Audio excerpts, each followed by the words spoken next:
Daňový bonus na dieťa. Daňový bonus na dieťa je upravený v paragrafe 33 zákona číslo 595 z roku 2003 zbierky zákonov o daní z príjmov v znení neskorších zmien a predpisov. Daňový bonus na dieťa si uplatňuje rodič buď mesačne alebo ročne. Pri daňovom bonuse ide vlastne o zníženie si vypočítanej dane z príjmov a teda môžeme hovoriť o daňovom bonuse ako o daňovom zvýhodnení. Daňovník si môže uplatniť daňový bonus na dieťa v týchto prípadoch. Po prvé, ak sa stará o vlastné dieťa.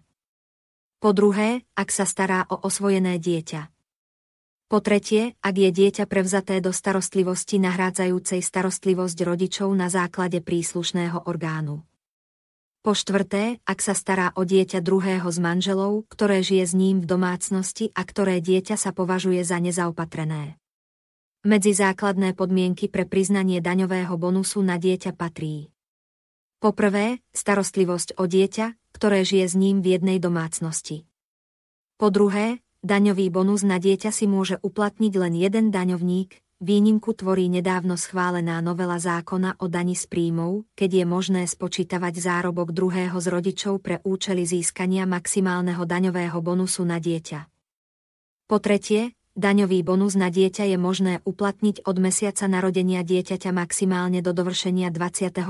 roku veku, ak dieťa študuje na strednej alebo vysokej škole denným štúdiom.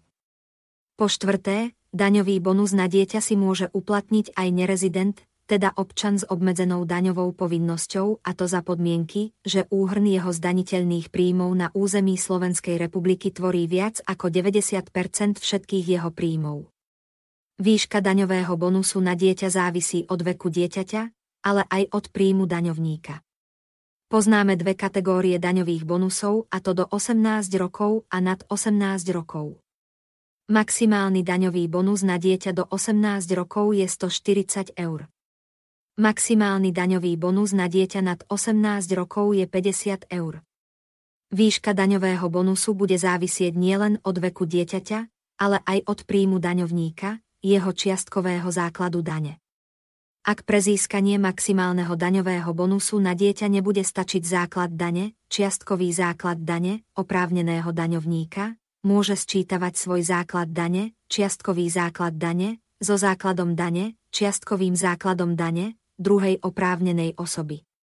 Podmienka je však tá, aby aj táto druhá osoba spĺňala podmienky pre získanie daňového bonusu na dieťa. Ak druhá osoba spĺňa podmienky na uplatnenie daňového bonusu len časť roka, potom základ dane, čiastkový základ dane, je možné navýšiť len o pomernú časť základu dane, čiastkového základu dane.